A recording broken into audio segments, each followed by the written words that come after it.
আসসালামু আলাইকুম রাহমাতুল্লাহ। আজকে আমরা আলোচনা করব রাগ কন্ট্রোল করার বিষয় নিয়ে।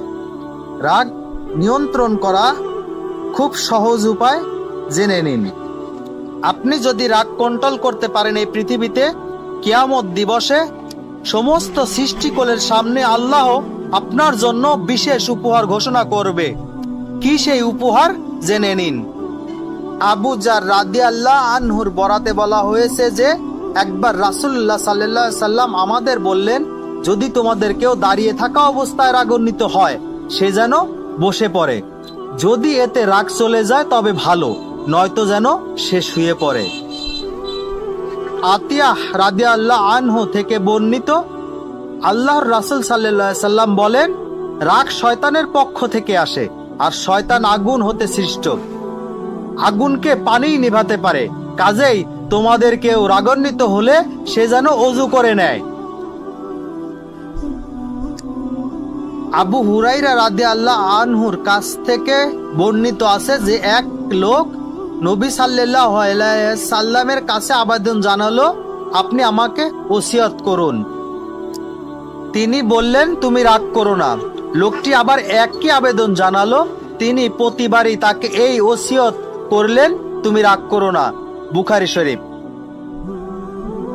রাসূল সাল্লাল্লাহু আলাইহি সাল্লাম বললেন, ধরাশায়ী করার মাঝে কর্তৃত্ব নেই, বরং রাগের সময় নিজেকে নিয়ন্ত্রণ রাখাই আসল কর্তৃত্ব।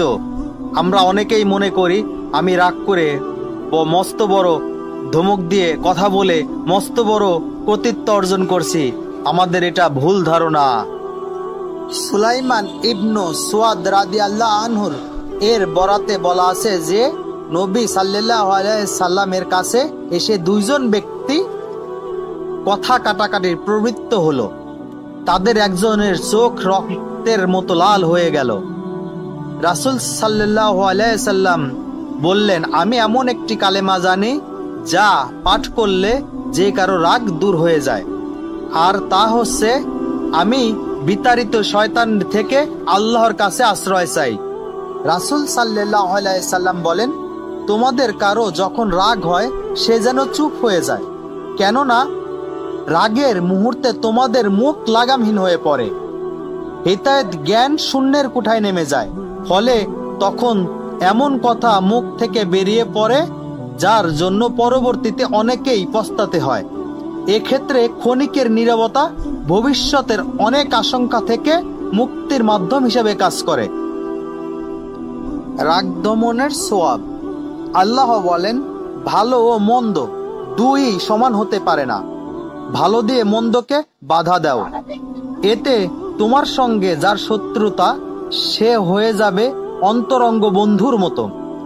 এ চরিত্র তাদেরই হয় যারা ধৈর্যশীল, এ চরিত্র তাদেরই হয় যারা মহাভাগ্যবান।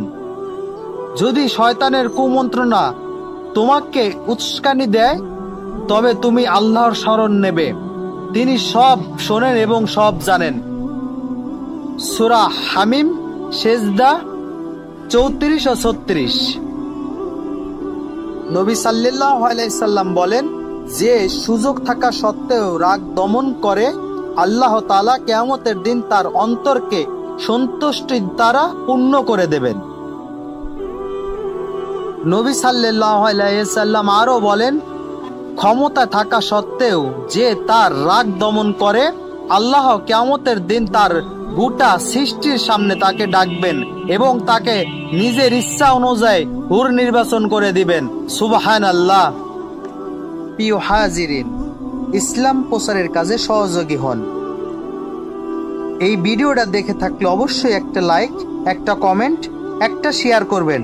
আপনার একটা শেয়ারের কারণে পৌঁছে যাবে হাজারো দর্শকের কাছে এই ভিডিওটা। সেখান থেকে আমি হয়তো সওয়াব পাবো, হয়তো সেখান থেকে আপনিও সওয়াবের অংশীদার হবেন। জাযাকাল্লাহ খাইরান।